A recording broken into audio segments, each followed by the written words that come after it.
యోహాను సువార్త 4వ అధ్యాయం 21వ వచనం చదువుకుంటూ ముందుకు వెళ్దాం పిల్లరా.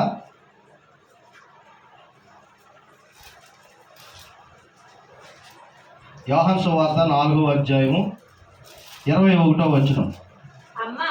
అమ్మా ఒక కాలం వచ్చుచున్నది, ఆ కాలమందు ఈ పర్వతము మీదనైనను యెరూషలేములోనైనను మీరు తండ్రిని ఆరాధించరని ప్రభు చెప్తున్నాడు.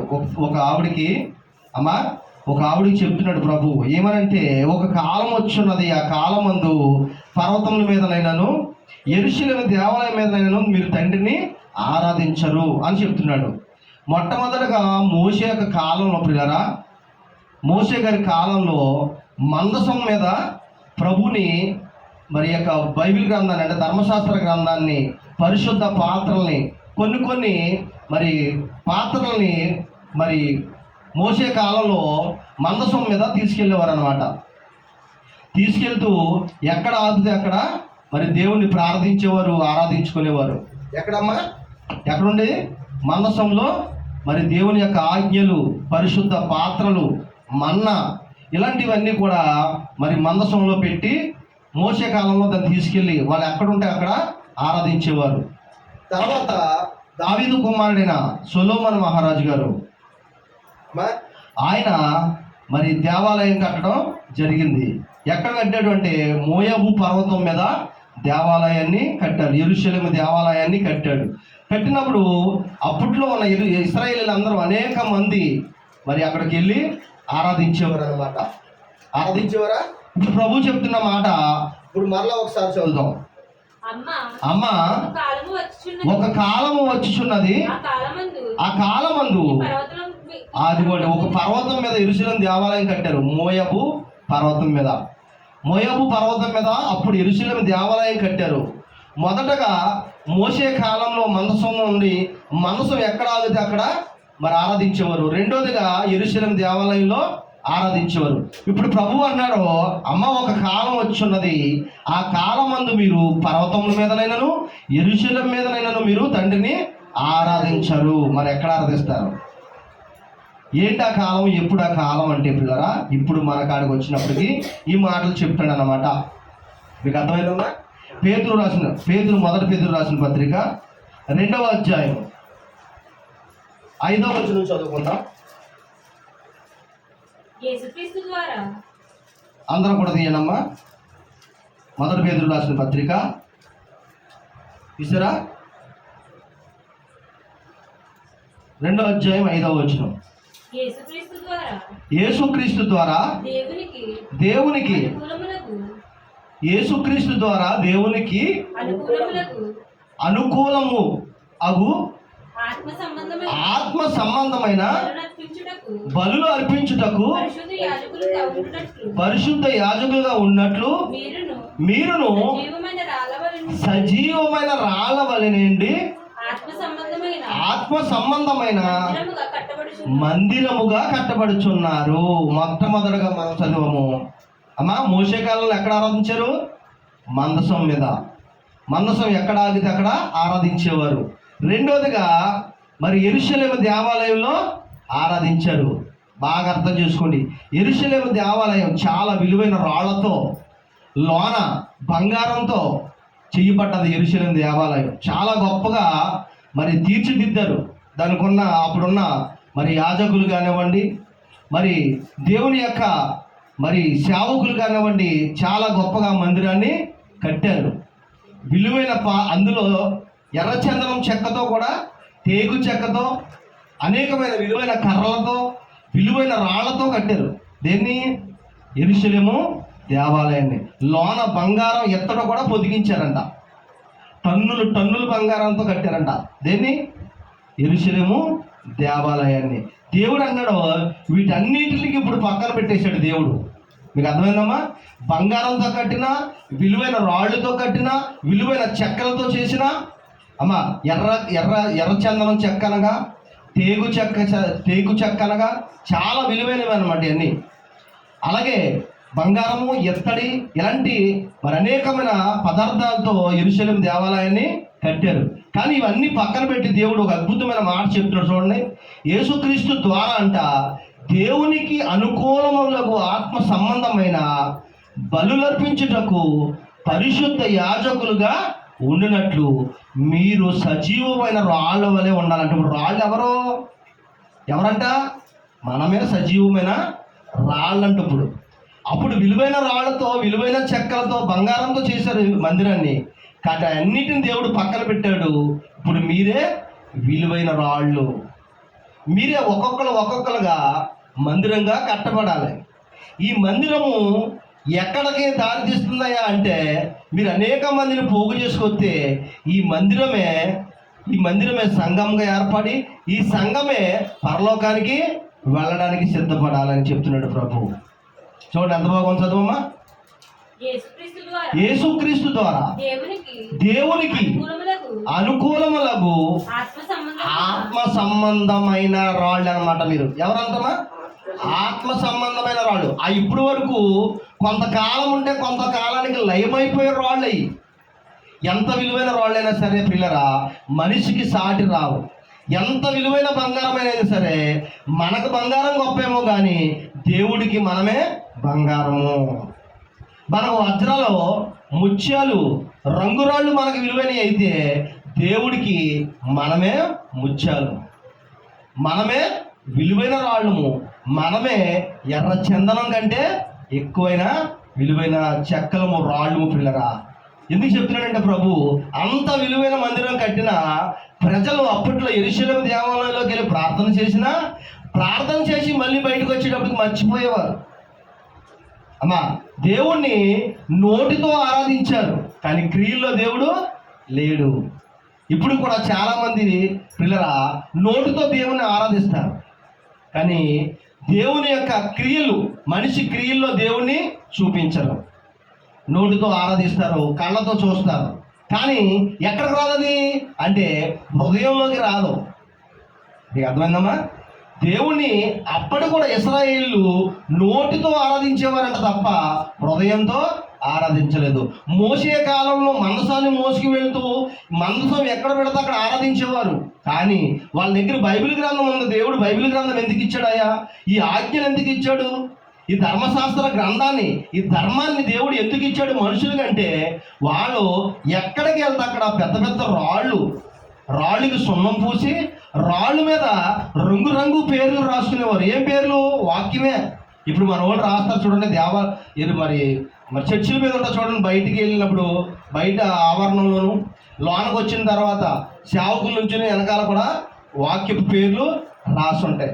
అలాగా పిల్లరా పూర్వ రోజుల్లో మోసే కాలంలో కూడా ఎక్కడ ఆగితే అక్కడ రాళ్లకు సున్నం వేసి రాళ్ల మీద అక్షరాలు రాసేవారు. ఏం అక్షరాలు? బైబిల్ గ్రంథంలో ఉన్న అక్షరాలనే పాత నిబంధన గ్రంథంలో మరి మోషేకి ధర్మశాస్త్రం ఇచ్చాడు ప్రభు. ఆ ధర్మశాస్త్రపు మాటలనే రాశాడు. మంచిదేనా మరి రాయడం? అలాగా మంచిదేనా? కానీ దేవుడు అంటున్నాడు రాసేది మీకు కొండల మీద బండల మీద రాయడానికి కాదు, ఇది మీ గుండెల్లో రాసుకోవాలని చెప్తున్నాడు ప్రభు. ఎక్కడ రాసుకోవాలి? మీ గుండెల్లో రాసుకోవాలి. మీరే సజీవమైన రాళ్ళు. మీరు రంగు రాళ్ళు వెళ్తున్నారు, విలువైన రాళ్ళు వెళ్తున్నారు. నాకు అవన్నీ గొప్ప కాదు, నాకు మీరే గొప్ప. నా మాట అంటే నాకు మీరే వజ్రాలతో సమానం అని చెప్తున్నాడు ప్రభు. మీకు అర్థమైందా? ఈరోజు చాలా మంది బిడ్డలు, సేవకులు, అనేక మంది సంఘస్థులు దేవుని మందిరంలోకి వెళ్తున్నారు కానీ అప్పుడు మోషే గారి కాలంలో బండల మీద ఎలాగైతే పేర్లు రాసుకున్నారో, వాక్యాలు ఎలాగైతే గోడల మీద రాశారో, బండల మీద రాశారో అలాగే అప్పుడు రాశారు, ఇప్పుడు రాస్తున్నారు. రాయడం మంచిది కాదని నేను అంటలేదు కానీ అక్కడ రాయమన్నది దేవుడు ఎందుకు? మీరు మర్చిపోకుండా ఉండడం కొరకు అంటున్నాడు. దిగుపదేశ ఖండంలో అంటాడు మీ బిడ్డలకి నుంచున్నప్పుడు, పండుకున్నప్పుడు, దోవ వెళ్ళేటప్పుడు వాక్యాన్ని నూరిపోయండి. ఉగ్గుపాలతో పాటు వాక్యాన్ని మీరు బిడ్డలకి నూరిపోయండి. ఆలోచించారా అమ్మా? బిడ్డలకి ఏం నూరిపోయాలి? వాక్యాన్ని నూరిపోయాలి. వాక్యం ఎక్కడికి వెళ్ళాలంటే హృదయంలోకి వెళ్ళాలి. దేవుడు ధర్మశాస్త్ర గ్రంథాన్ని ఎందుకు ఇచ్చాడంటే ఈ గ్రంథం బైబిల్ గ్రంథంలో ఉండిపోవడానికి కాదు. నీ తల్లిదండ్రిని ప్రేమించు, విగ్రహాలకు మొక్కొద్దు, ఎదటివాడి సొమ్ముని ఆశించొద్దు, ఎదటివాడిది ఏది నువ్వు ఆశించొద్దు అని ఎందుకు చెప్పాడు దేవుడు? ఇవన్నీ పుస్తకాల్లో రాసుకోవడానికి, గోడల మీద రాసుకోవడానికి కాదు, గుండెల్లో రాసుకోవడానికి చెప్పాడు ప్రభు. మీకు అర్థమైందమ్మా? దేవునికి వీళ్ళు ఏం చేశారంటే విలువైన రాళ్లతో మందిరాన్ని కట్టారు, విలువైన చెక్కలతో, ఎర్రచందనం చెక్కలతో, టేకు చెక్కలతో, మరి అనేకమైన విలువైన చెక్కలతో దేవునికి మందిరం కట్టారు. కానీ దేవుడు అంటే ఇవన్నిటిని పక్కన పెట్టండి అమ్మా, మీరు ఇప్పుడు వరకు కొండల మీద ఆరాధించారు, దేవాలయాలు ఆరాధించారు, కానీ తండ్రికి ఇలా ఆరాధించడం ఇష్టం కాదు. వాక్యంలో ఉంచేసి ఆరాధించడం కాదు, ఈ వాక్యపు మాటల్ని గుండెల్లోకి ఎక్కించుకోండి. అది ప్రభు ఉద్దేశం. ప్రభు ఉద్దేశం ఏంటమ్మా? గుండెల్లోకి ఎక్కించుకోవాలి వాక్యాన్ని. ఈ మాటల్ని చదివి విడిచిపెట్టేసి కాదు. మీకు ఎప్పుడు చెప్తూ ఉంటాను, చిన్నప్పుడు మనం సండే స్కూల్ చదువుకున్న వాక్యాలు మనకు బాగా గుర్తుంటాయి. ఏంటి? దుష్టుల ఆలోచన చెప్పున్నాడు ఒక, పాపుల మార్గం నిలవక. మంచిదే, గుర్తుపెట్టుకోవడం మంచిదే, కానీ ఆ ప్రకారంగా మనం ఏం చేయాలి? నడవడం కోసం, ఇది ఆచరించడం కోసం. చదివి విడిచిపెట్టేసి నవల పుస్తకాలు కాదు, ఇది చదివేసి విడిచిపెట్టే నవల పుస్తకాలు కాదు, ఆచరించాలి. చదివి గుండెల్లో పెట్టుకోవాలి ప్రియులారా. ఎక్కడ పెట్టుకోవాలి? ఇది గుండెల్లో పెట్టుకోవాలి. మత్తయి సువార్త 16వ అధ్యాయం 18వ వచనం ప్రియులారా. ప్రభువు అంటాడు, మీరే నాకు విలువైన రాళ్ళు, ఆత్మ సంబంధమైన రాళ్ళగా మీరే సంఘముగా ఏర్పడాలి, ఒక్కొక్కరు పరలోక రాజ్యానికి కట్టబడాలి మీరు. అప్పుడు దేవునికి ఆరాధన జరుగుతుందని చెప్తున్నాడు. చూడండి ఎంత బాగా చెప్తున్నాడు. మత్తయి సువార్త అందరూ కూడా తీయండి అమ్మా, 16వ అధ్యాయము 20వ వచనం 18 నుంచి చదువుకుందాం. మరియు నీవు పేతురవు. పేతురు అంటే కింద పుట్టినోట్లో ఉంటా చూడమ్మ మాట. మరియు నీవు పేతురవు. పేతురు అంటే, పేతురు అనే మాటకి అర్థం రాయి అని అర్థం. పేతురు అంటే అర్థం ఏంటమ్మా? రాయి. పేతురు అనగా మనకి ఏం గుర్తు రావాలి? రాయి. మీకు అర్థమైందా? చాలా మందికి అర్థాలు తెలియవు పాపం. పేతురు అనగా కింద ఎందుకు రాశారు? పుట్టినోళ్ళు, అది కూడా చదవాలి మనం. తన అర్థాన్ని కింద రాస్తాడనమాట. పేతురు అనగా ప్రతి పేరుకి బైబిల్ గ్రంథంలో అర్థం, పరమార్థం కూడా ఉంటుంది. మీకు అర్థమైందా? చాలామంది పేర్లు పెట్టేసుకుని ఆ పేర్లతో పిలిచేస్తూ ఉంటారు. ఏమని పిలుతారు? వారు పేతురు ఇలా అంటారు, వారు పౌలుగా అంటారు. మళ్ళీ ఏమంటారమ్మా? వారు పౌలుగా అంటారు. కొంతమంది మహానుభావులు యేసు అని కూడా పెట్టేస్తున్నారు పేరు. ఏ పేరు? యేసు. పేతురు అని పేరెట్టుకుని పేకాట పాకలో ఉంటాడు ఈయన. ఎక్కడమ్మా? పేకాట పాకలో. ఒక దావీదు అంటూ ఉంటారు. అంతేకాదు, పలుకుతో ఒరేనే కాదు, ఇక బూతులు కూడా ఆడేస్తూ ఉంటారు. కానీ ఆ పేరుకి పరమార్థం ఉన్నదన్న సంగతి గ్రహించుకోరు. యెహోవా ఈరే అంటే యెహోవా నీకు తోడుగా ఉన్నాడని అర్థం. మరి ఆ మాటకి ఒరే అని మాట్లాడితే ఎలాగుంటా చెప్పండి? అర్థమైందా మీకు? యెహోవా నీకు తోడుగా ఉన్నాడు, యెహోవా నీకు బలం. చూసారు ఎంత అర్థం ఉందో? అలాగా పేతురు అనే పదానికి రాయి అని అర్థం. అమ్మా, రాయి అని ఎందుకు పెట్టాడు? అసలు పేతురు అనే పదం ఎందుకు వచ్చింది అంటే, పేతురు పదానికి రాయి అనే పదం వస్తుంది కాబట్టి ఆ రాయి అనే పదం ఎందుకు పలికాడో ఇప్పుడు చదవండి, ఎంత బాగుంటుంది మాట. మరియు నీవు పేతురవు, ఈ బండ మీద. అదిగోండి, పేతురు అనే పదానికి అర్థం ఏంటి అమ్మా? బండ, రాయ. ఇల్లు ఎక్కడ కట్టుకోవాలి? చిన్నప్పుడు సండే స్కూల్లో మాకు పాట నేర్పించారు. ఏ బండ అమ్మా? ఇసుక మీద కట్టాడంట బుద్ధి లేనివాడు. ఎక్కడ కట్టాడు ఇల్లు? ఇసుక మీద. వాన వచ్చింది, వరద వచ్చింది, ఇల్లు ఉంటుందా? పడిపోయింది. బుద్ధి గలవాడు బండ మీద కట్టాడంటే ఇల్లు. ఎక్కడ కట్టాడు? బండ మీద. వానలు వచ్చి, తుఫాను వచ్చి, గాలి దుమ్ము వచ్చినా చెక్కు చెదరకుండా ఉందంటే ఇల్లు.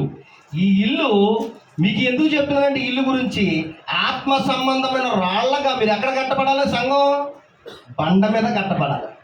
పేతురు అనే బండ మీద ప్రభు అన్నాడు, పేతురు నువ్వు బండ, నీ బండ మీద నా సంఘాన్ని కట్టుదును. ఎంత బాగుంది చూసారా? ఎంత పరమార్థం వచ్చింది చూసారా అమ్మా? ఎంత పరమార్థం వచ్చింది చూడండి, చదువు ఎంత బాగుందన్నమాట.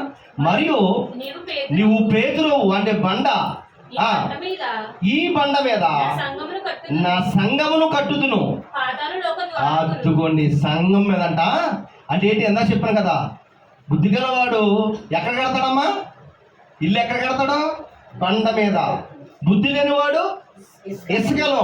అంటే మీ ఆత్మీయ జీవితాలు, మీ ఇల్లు క్రైస్తవ జీవితం అనే మీ ఇల్లు ఇసుక మీద కట్టారా, బండ మీద కడుతున్నారా? వాక్యం చెప్తుంది బండని లోతుగా తవ్వి, మనం ఇల్లు కట్టుకున్నప్పుడు పునాది ఎలా చేస్తాం? లోతుగా తవ్వి చుట్టూరు ఏం చేద్దాం? మరి రాడ్లు కట్టి మళ్ళీ దానికి మళ్ళీ కాంక్రీట్ పోసుకుని, బేస్మెంట్ పోసుకుని, మళ్ళీ పిల్లర్స్ లేపి, ఎందుకని ఇల్లు స్టాండర్డ్గా ఉండాలి, ఒక 50 సంవత్సరాలు ఉండాలని మీరు చక్కగా ప్లాన్ చేసుకుని కడతారు కదా. ఆ ఇల్లు కోసమే కాదు, ఆ ఇల్లు ఎంత ప్లాన్ చేసుకుని కట్టినా కట్టకపోయినా ఈ ఇల్లు కోసం ప్లాన్ చేయాలి. మీకు అర్థమైందమ్మా? అందుకని వాక్యం చెబుతుంది లోతుగా తవ్వాలంట, రెండోది బండ మీద కట్టాలంట. నిజంగా బుద్ధి ఉన్న వాళ్ళందరూ ఎక్కడ కట్టాలి? ఇల్లు బండ మీద కట్టాలి. బుద్ధి లేని వాడు ఎక్కడ కడతాడు? ఇసుకలో కడతాడు. అంటే కొంతకాలం జీవితం, ఆత్మీయ జీవితంలో దేవుళ్ళు ఉంటారో, గట్టిగా వాన వచ్చినా, వరద వచ్చినా, అంటే శ్రమ వచ్చినా, శోధన వచ్చినా, ఇసుకలో కట్టిన ఇల్లు అమ్మా పునాదులు సహా కిందకే పడిపోద్ది. ఎందుకంటే ఇసుకలో బలం ఉండదు. ఇసుకలో ఏముండదు? బలం ఉండదు. రాయేసిన సిమెంట్ వేసి కట్టినా కానీ ఇసుకలో ఎంత కట్టినా బలం ఉండదు. కొన్ని చోట్ల కోరిలు పూడి చేసి తుక్కుతో పైన అపార్ట్మెంట్లు కట్టేస్తారు. కొంతకాలానికి ఏమవుతుంది? అపార్ట్మెంట్లు కూలిపోతుంది. ఎందుకని కింద ఉన్నది ఏంటి? తుక్కు, బూడిది. మీకు అర్థమైందమ్మా? తుక్కు బూడిద మీద కడితే ఇల్లు ఏమాగుద్ది? ఆగదు. ఇసుకలో కడితే ఏమాగుద్ది? ఆగదు. క్రైస్తవ జీవితాలకి ఈ పునాది కావాలన్నమాట. ఇప్పుడు ఏంటి ఆ పునాది అంటే పేతురు అనే బండనే మనకు చూపిస్తున్నాడు. పేతురు, నీవు బండవే, నీ బండ మీద నా పునాది కడుతున్నానయ్యా. ఏంట పునాదం అంటే సంఘము. ఏంటమ్మా పునాది? సంఘము. పేతురు అనే బండ మీద ఆత్మీయ మీ జీవితాలు అంటే సంఘాలనే కట్టాలి. మీ పునాది ఎలా ఉండాలంటే బండ మీద కట్టిన పునాది అయితేనే గట్టిగా ఉంటుంది, ప్రతిష్టంగా ఉంటుంది. రామ్కో సిమెంట్ అంట, ఇలాగ కండలలో మెలితిరిగిపోయిన బొమ్మ ఉంటుంది, చూసారా? ఉంటారమ్మా? అది ఏంటని అర్థం ఏంటి? అంత బలంగా ఉంటుంది. దృఢమైన బలం అంటే ఏంటి? బలమైంది, దృఢమైనది, గట్టిది. ఇలా చూపించాడంటే, కండలు చూపించాడంటే ఏంటనుకుంటారు అర్థం? గట్టిదని అర్థం. మీ విశ్వాసం ఎలా ఉండాలి? గట్టిగా ఉండాలి. బండ మీద కట్టింది అయి ఉండాలి. అర్థమైందమ్మా? తక్కువ రకం, నాసి రకం సిమెంట్ కలిపితే బూడిది కలుపుతుంది. అందులో ఏం కలుపుతుంది? బూడిది కలుపుతుంది. వేసినా కానీ కొంతకాలానికి ఏమవుతుందంటే పగిలిపోద్ది, పడిపోద్ది. అవునా కదా? అందుకే క్వాలిటీ ఉన్న సిమెంట్ వేసి కడతారో, అవునా కదా? మంచి ఐరన్ వేస్తారు. అయ్యో ఎన్ని తెలివితేటలు మనిషికి! దేనికోసం? లోకానుసారంగా ఆలోచించే ఆలోచనలు ఎంత తెలివితేటలుగా ఉంటాయి. కానీ దేవుడు చెప్తున్నాడు ఆత్మీయమైన మీ కట్టడాలు. అమ్మా, ఇప్పటి వరకు మందసాన్ని మోసినప్పుడు మోసే కాలంలో ఆరాధన జరిగింది, కానీ వాళ్ళ గుండెల్లోకి వెళ్ళలేదు ఆ మాటలు. మోసే కాలంలో ఆరాధన జరిగింది మందసం మోసినప్పుడు, కానీ గుండెల్లోకి వెళ్ళలేదు. తర్వాత మోసే కాలం నుంచి మరలా సొలొమోను గారి కాలంలోకి వచ్చినాడు. యెరూషలేము దేవాలయాన్ని కొండ మీద కట్టాడు, బాగానే కట్టాడు. కానీ దేవాలయాన్ని కట్టాడు, కానీ కొండల్లో మీద గుండెల్లోకి మాత్రం వాక్యం వెళ్ళలేదు. ఎక్కడికి వెళ్ళలేదు? వాక్యం ఎక్కడికి వెళ్ళలేదు? గుండెల్లోకి వెళ్ళదు. మరి మీరు బాగా చెప్పేది నేను ఏంటంటే, కొండ మీద కట్టిన దేవాలయం వాక్యం వెళ్ళవలసింది ఎక్కడికి? గుండెల్లోకి వెళ్ళాలి. అది కానీ చూడండి ఎంత బాగుంది మాట. అదే వచ్చిన చదవము ఎంత బాగుందో. 16:18 మత్తయి సువార్త. మరియు నీవు పేతురువు, ఈ బండ మీద నా సంఘమును కట్టుదును. అడ్డుకోండి, పాతాళ లోకపు ద్వారములు దాని ఎదుట నిరవని నేను నీతో చెప్తాను. పాతాళ లోకపు ద్వారాలంట దాని ఎదుట నిలవమంట. ఎప్పుడు అమ్మా? ఎప్పుడు? మోసే కాలంలో. అమ్మా, మోసే కాలంలో ఉన్న ప్రజలు చాలా మంది మోసే మీద, దేవుని మీద తిరగబడ్డారు, పాతాళ లోకానికి వెళ్ళిపోయారు. వాళ్ళు దేవుని ఆరాధించారు. మీకు అర్థమైందమ్మా? మోసే కాలంలో మందసం కూడా ఉండి కూడా దేవుని ఆరాధించారు, కానీ ఎక్కడికి వెళ్ళిపోయారు? పాతాళ లోకానికి వెళ్ళిపోయారు. తర్వాత సొలొమోను గారి కాలంలో దేవాలయం కట్టినా కానీ చాలా మంది పాతాళ లోకానికి వెళ్ళిపోయారు. ఎందుకు వెళ్ళిపోయారంటే విలువైన రాళ్లతో కట్టారు, విలువైన చెక్కలతో కట్టారు, విలువైన బంగారంతో కట్టారు. అది భూమి మీద కనపడటానికే కట్టారు తప్ప హృదయంలో మాత్రం వాక్యాన్ని పెట్టుకోలేదు, హృదయంలో దేవుణ్ణి పెట్టుకోలేదు. వాళ్ళు కూడా చాలా మంది ఎక్కడికి వెళ్ళిపోయారు? పాతాళ లోకంలోకి వెళ్ళిపోయారు. ఇప్పుడు మనకు చెప్తున్నాడు సంఘాల గురించి. ఏమన్నమాట? అబ్బాయి మొదటి శతాబ్దంలో వెళ్ళిపోయారు, పూర్వం రోజుల్లో వెళ్ళిపోయారు పాతాళానికి. కానీ ఎందుకు వెళ్ళిపోయారంటే వాళ్ళు విలువైన చెక్కలతో విలువైన రాళ్ళతో కట్టారు కానీ మందిరాన్ని. కానీ ఇప్పుడు మందిరం మీరే విలువైన రాళ్ళు, వాళ్ళు విలువైన బంగారంతో విలువైన చెక్కలతో కట్టారు. నాకు మీరే నా మాట విని నా వాక్యాన్ని మీ గుండెల్లో పెట్టుకుంటే నాకు మీరే బంగారం కంటే విలువైన వారు, వజ్రాల కంటే మీరే నాకు ఎక్కువ అని చెప్తున్నాడు ఇక్కడ. చదువు ఎంత బాగుంది.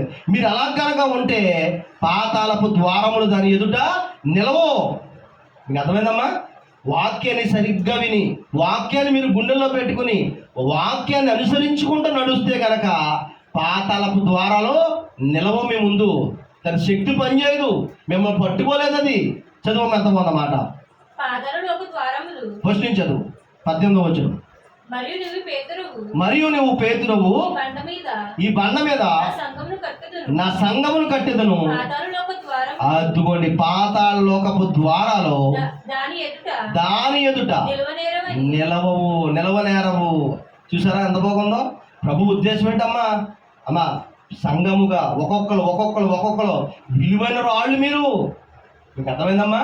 డైమండ్స్, కోకులూరు వజ్రాలు అంటారు కదా. కోకులూరు వజ్రం ఎక్కడ ఉంటాం కదా, మీరే కోకులూరు వజ్రం.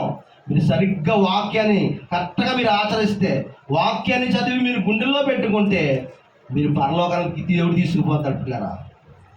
వజ్రాల కంటే విలువైన వారు మీరు. ఎప్పుడు వాక్యాన్ని ఆచరిస్తే, తూచే తప్పకుండా మీరు వాక్యాన్ని నిర్వర్తిస్తే, అర్థమైందా? బంగారం కంటే విలువైన వారు, వజ్రం కంటే మీరు విలువైన వాళ్ళు. అమ్మా, మన పిల్లలు చూసారా?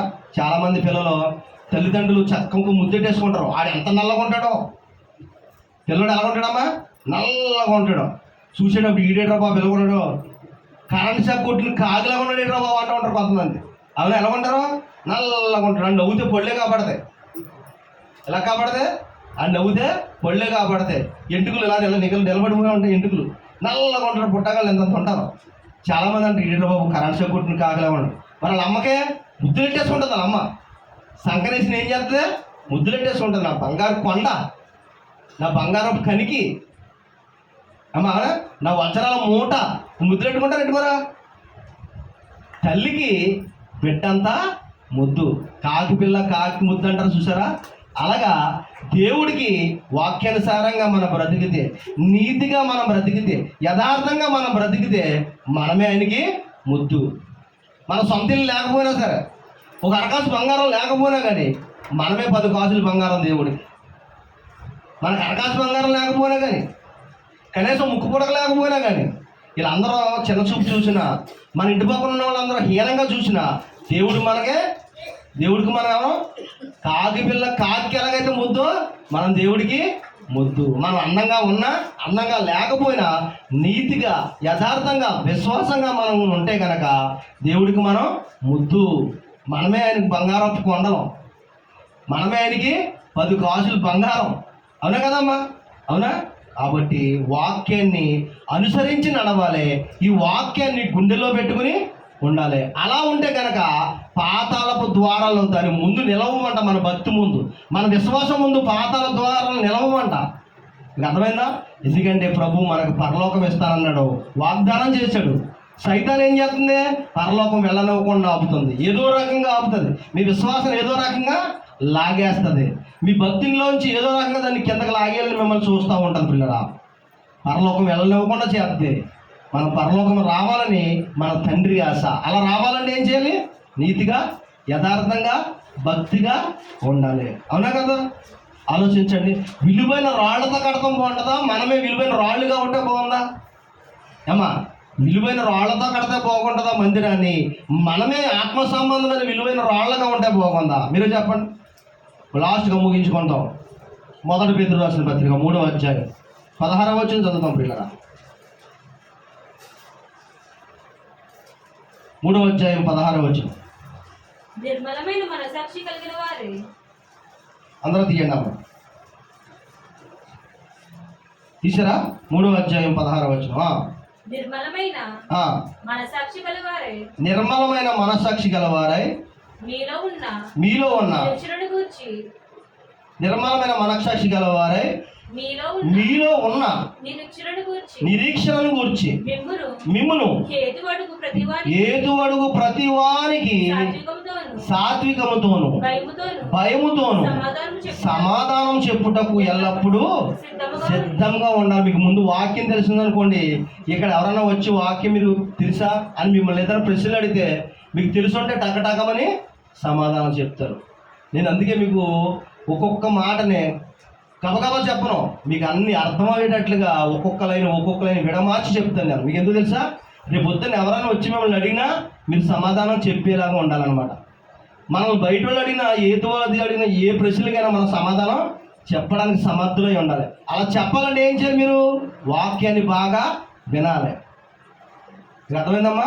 వాక్యం చెప్తున్నప్పుడు సైలెంట్గా ఉండాలి. చెప్తున్న వాక్యం బైబిల్లో అలా ఉందో లేదో అని చూడాలి. మిమ్మల్ని ఎక్కువ నేను గంటన్నర వాక్యం చెప్తానా, నేను చెప్పేదే 20 నిమిషాలు కానీ అరగంట కానీ. అలాగని ఒక 20 రెఫరెన్స్లు కూడా నేను చెప్పను. 3 రెఫరెన్స్లు కానీ 4 రెఫరెన్స్లు కానీ చెప్తాను. మీరు కరెక్ట్గా చదివి బయట కూడా మీరు వాక్యాన్ని చదువుతూ విన్న వాక్యాన్ని తూచా తప్పగా మీరు విన్నారనుకోండి, ఎవరైనా ప్రశ్నలు అడిగితే మీరే టకటకమని సమాధానం చెప్తారు. అదే చెప్తున్నాడు, మీరు వాక్యం వింటే మీ గుండెలో వాక్యం ఉంటే ఎవరేమడిగినా మీరు భయపడక్కరు, సమాధానం చెప్పొచ్చు. అవునా కదమ్మా? చదువు పెద్దమన్నమాట.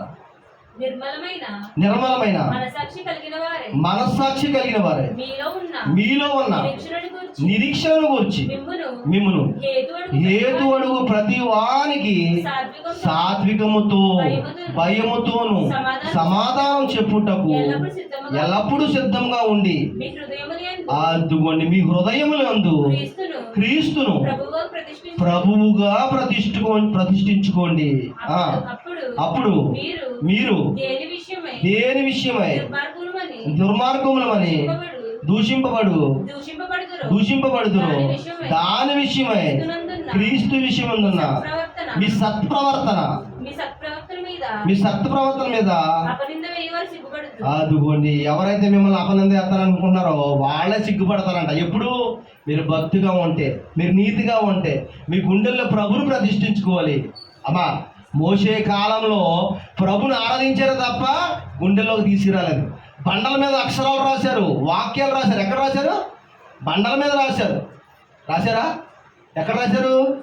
బండ మీద రాశారు. వాక్యం ఎక్కడ ఉండాలి? గుండెల్లో ఉండాలని ప్రభు చూశాడు.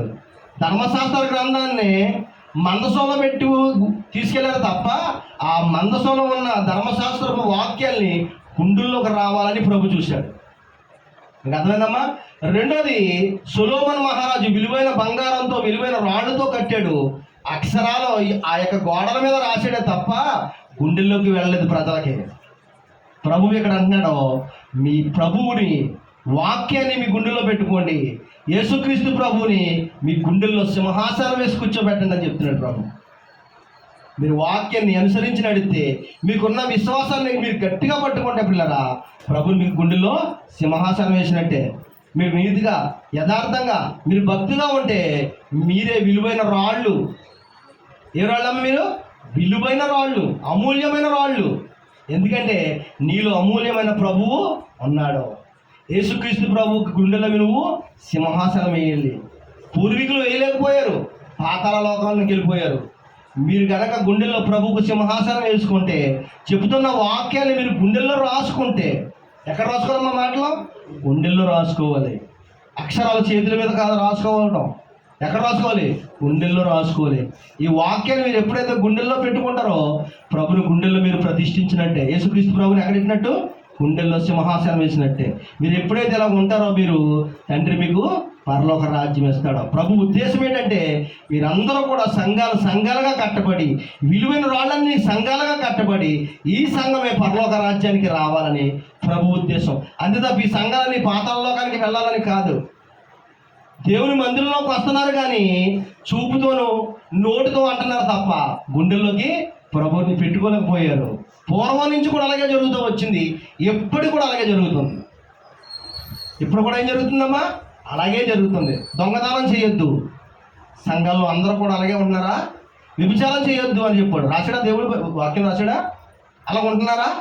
అంటే దాని అర్థం ఏంటి? దొంగతనం చేయొద్దు, వ్యభిచారం చేయొద్దు, నీ పొరుగు వారి మీద అబద్ధ సాక్ష్యం పలకొద్దు, నీ పొరుగు వారిని దేన్ని ఆశించొద్దు, విగ్రహాలకు మొక్కొద్దు అని ప్రభువు చెప్పినప్పుడు అమ్మా అలాగ ఉన్నారనుకో, అవి చేయకుండా ఉన్నారనుకో, మీరు నిజంగా వాక్యాన్ని ఆచరిస్తున్నట్టే. అలా చేస్తున్నారంటే దానికి అర్థం ఏంటి? వాక్యాన్ని చదివి విడిచిపెట్టే వాళ్ళలాగా ఉన్నారన్నమాట. అవునా కదా? ప్రభు ఉద్దేశం ఏంటంటే ఈ మాటల్ని మీరు గుండెల్లో పెట్టుకోవాలి. మీరు ఈ మాటలు ఎప్పుడైతే గుండెల్లో పెట్టుకున్నారో ప్రభువుకు సింహాసనం గుండెల్లో వేసినట్టు మీరు పట్టుకున్న విశ్వాసాన్ని గట్టిగా పట్టుకుంటే మనందరం కూడా అమూల్యమైన రాళ్ళుగా, విలువైన రాళ్ళుగా కట్టబడి ఈ సంఘాలన్నీ కూడా పరలోక రాజ్యానికి రావాలనే ప్రభు ఆలోచన పిల్లరా. కాబట్టి నేను చెబుతున్న మాటలన్నీ కూడా మీరు గుండెల్లో పెట్టుకోవాలని నా మాటలు ముగిస్తూ, ప్రతి ఒక్కరు కూడా ఈ వాక్యాన్ని అనుసరిస్తూ నడుస్తూ ఇంటికెళ్ళా కూడా వాక్యాన్ని చదవండి. వాక్యాన్ని చదువుతామే కాదు, మీరు అంతమాట ఏం చేయాలి? ప్రార్థన చేసుకుంటూ ఉండాలి, వాక్యాన్ని అంతమాటు చదువుతూ ఉండాలి.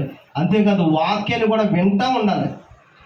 అంతేకాకుండా ఆదివారం ఒక్కరోజు వాక్యం వింటాం కాదు, అంతమాటు వాక్యాన్ని వినాలి, చదవాలి, ప్రార్థన కూడా అంతమాటు చేసుకోవాలి. అప్పుడు ఈ లోకంలో ఉన్న పాపం మన దగ్గరికి రాదు. మనం అంటించుకోవాలి దాని దగ్గరికి. ఎందుకండి? దేవుని యందు భయభక్తులతో మనం ఉంటాం. వాక్యం ఎప్పుడైతే చదివామో, వాక్యం ఎప్పుడైతే విన్నామో, దేవుని యందు ఏమంటాం? భయభక్తులతో ఉంటాం, పరలోకానికి సిద్ధపాటు కలిగి ఉంటాం. అప్పుడు మన ప్రభువుకి మన గుండెలో సింహాసనం వేసినట్టు పిల్లరా. ఈ చిన్న వాక్యం దేవుడు దీవించును గాక. ఆమేన్.